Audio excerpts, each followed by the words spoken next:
Welcome back to BabyBumpVlog, and thank you for joining me for part 2 of the series Homeless Mothers and Pregnant Homeless Women. As you know, this is something that's very important to me, and I felt it pertinent to share my own personal experience because many times people that have not dealt with homelessness in a personal capacity give out advice that is inaccurate, hurtful, not helpful, not fair. So I'm giving this personal experience in order that we might all look at how we can truly help the homeless, not just financially, but holistically and from a point of view of compassion and trying to understand. So let's dive right into where I left off in part 1. Neil and I are in Cape Town. I've given out my CV to no avail. Nobody's called me back, and now we're living in a backpackers in Sea Point. Neil has his job at Soul Saloon and it's sustaining us with the essentials, food, toiletries, but we're not able to pay the rent for the backpackers where we're living. We're also not able to save enough money for a deposit for a flat to rent our own apartment. So things are just devolving. And at some point, just before we become homeless, because we see this is happening, we're giving as security to this backpackers a camera, etc., electronic devices, just as a security, but we're not able to come up with money to pay them. So I tell him I don't want to go back, and I know we've been fighting this fight to keep me out of the strip club, but I don't really see another option. After 3 weeks of actively looking for work, nobody calling us, I think let's call it a day. I want to go dance tonight.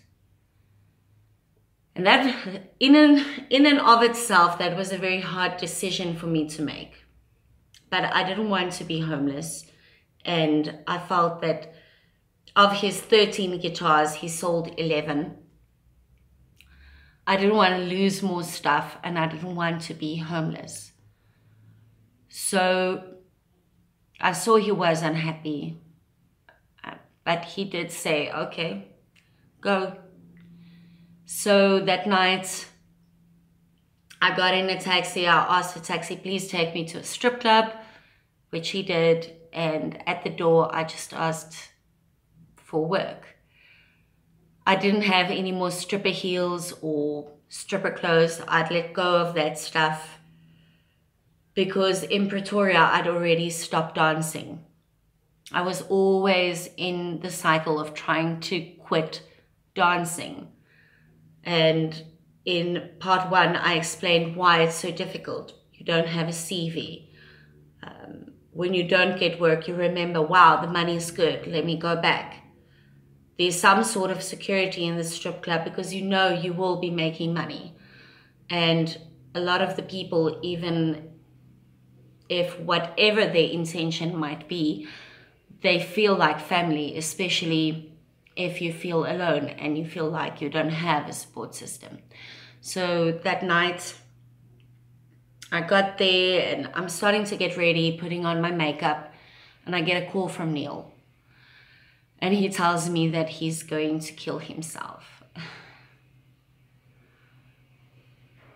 And I lose it. And I'm like, what do you want us to do? Like, we're struggling. Must I leave here now? Please. And I'm begging and I'm pleading, and the conversation is just getting worse and worse. And he ends the call and I'm like, I have to go. I tell the people, I'm sorry, I can't be here. Bye. So just that money that I even spent to get there with the taxi, and then money to get back to Sea Point. Nobody understands when you don't have money, a little bit of money is a lot. But it was a no-brainer. I loved Neil. It was a no-brainer. So I just left and I went back. And I get to our apartment. He puts his phone off. I get to the apartment. He's not there. And I start walking around in Sea Point. It's a very rocky place. So there was this outlook point where you walk into basically the rocks, and they built like a bench there. People sit and chill there, look out at the ocean, etc. And he's not there. And I get a call again. As soon as I walk back to our place, and I'm like frantic, I'm beside myself, I get a call. I'm at the waterfront. So then I go to the waterfront. It's just, yeah. So I get there, we talk about things, and he's like, I don't want you to go back. I don't care what's going to happen to us. I love you and I don't want you to go back. So I don't go back. And we did become homeless. Say 2 or 3 days later. During this time, Neil had met a guy called Voldu. He's a sound engineer at Soul Saloon, the place where he was working. And this was perfect because Neil being a musician and Voldu being a sound engineer, it was really mentally a really good escape for Neil to keep positive. Talking about music with somebody that went to Soul Saloon every night to have a beer, because he stayed with his parents, and his parents' place was like a block away from Soul Saloon. So that was good because Neil's mental state, as was mine, was not good at that point.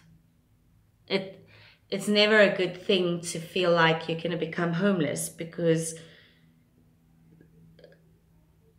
both of us had so much ambition for our lives at that point, and that were things that we wanted to do and things that we were busy with and working on. We couldn't stay with Voldu because Voldu was living with his parents. But what was great about Voldu was that he said that we could keep some of our stuff that we brought down with him, because we both had big bags full of clothes.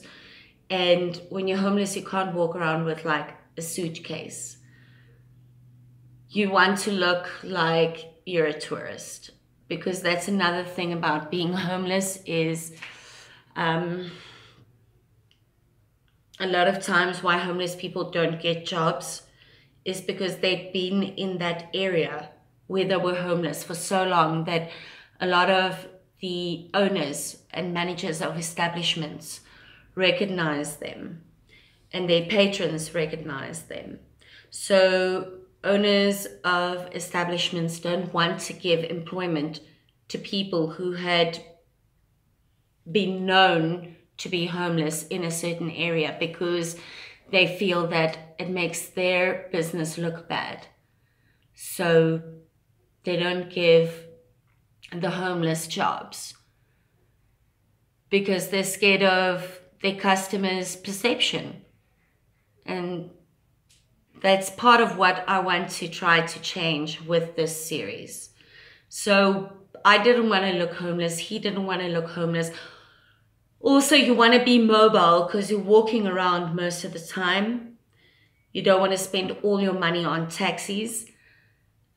So you're walking around most of the time. So to be mobile for other homeless people or gangsters not to steal your stuff.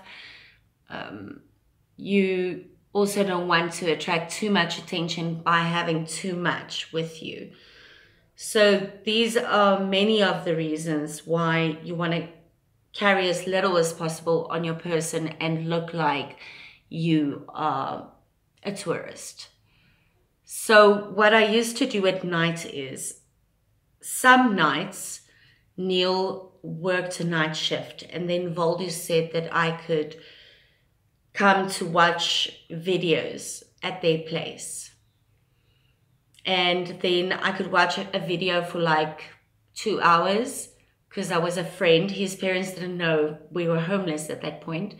And then for the rest of the time, I was just staying close to Saul's Saloon, loitering. It's a thing in Cape Town. You're not allowed to loiter. It's against the law. I will be getting into that in the next episode. But for now, let's continue. But then other nights when Neil wasn't working, actually the very first night we were homeless, we realized something.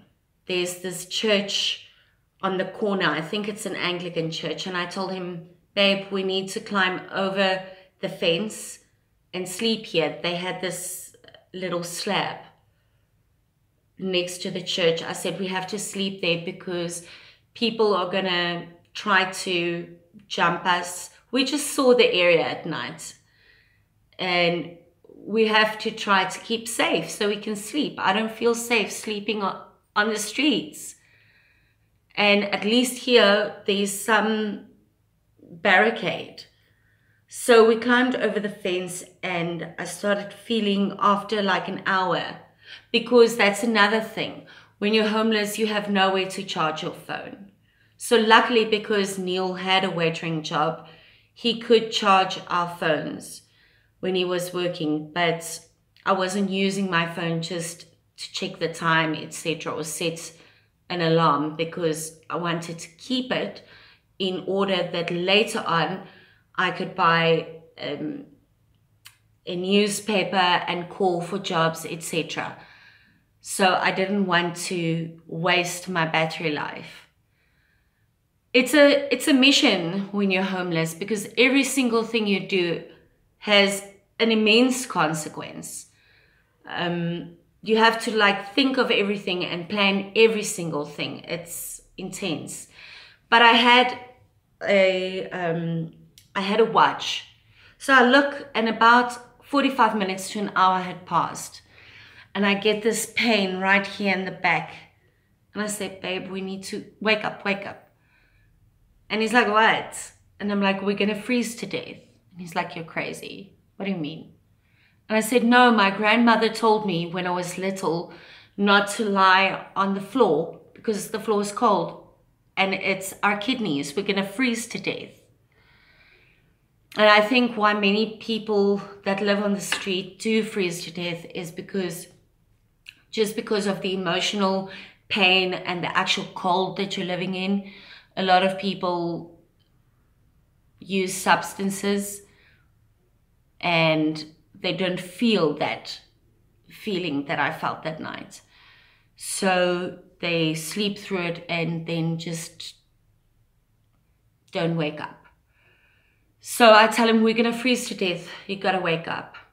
So from that night, we never slept at night again.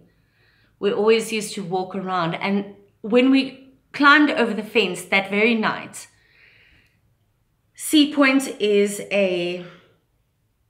it's built like a maze almost. So you'll walk in a certain part and you'll walk yourself into a cul-de-sac. And that night, people were following us. And by the things they said and their jeers and everything, we knew that they wanted to do something bad to us. I don't know what would have been done, but that was a hectic experience. We knew they were going to do something bad to me and probably take our stuff as well. But then Neil thought, and we pretended to go into one of the complexes there. Like he pretended to put a code in. And they left. Thank God. God was on our side that night. And so from that night, we never slept during the night. We always used to go to fuel stations and buy coffee and just stand close to the fuel station. So a lot of our money went to that because you can't stand at the fuel station, again, loitering, if you don't support them. So a lot of our money went to buying coffee. It was April, so it started becoming cold, and just staying close to the garages. And during the day when Neil worked, there was this, we were basically based in Sea Point because that's where his work was. So we were always walking around there. And it's more of a bustling part than, say, Camps Bay or Clifton. So we were stationed, if you want to call it that, in Sea Point. However, I used to walk from Sea Point every day to Clifton because I went to sleep there. Also days that he was off during the day, he came with me, and there was almost like this cave thingy. It's like rocks that's overhung like that, and we used to sleep there because also, again, I know what society is like to people that look like they are weathered and they've been living outside. So I didn't want my skin to start looking that way. And also I wanted some seclusion and safety. So I pretended to be a tourist and I went to sleep there every day. And that's another thing about being homeless. People are always like, why do they sleep during the day? Well, numerous reasons. One of them being that you have so much keeping you awake during the night. Other people that want to rob you, rape you, the cold, that sleeping during the day is the safest option, which is sad because that's when you have to go for job interviews, etc. And also hygiene is such an issue. But I will be getting into that in the next episode. As you all know, this phone doesn't have that much storage space, so I'm just sharing little bits at a time. I know it's hectic to wait for the next episode, but thank you so much for listening to this, and take it in and know that you can be the change in somebody's world.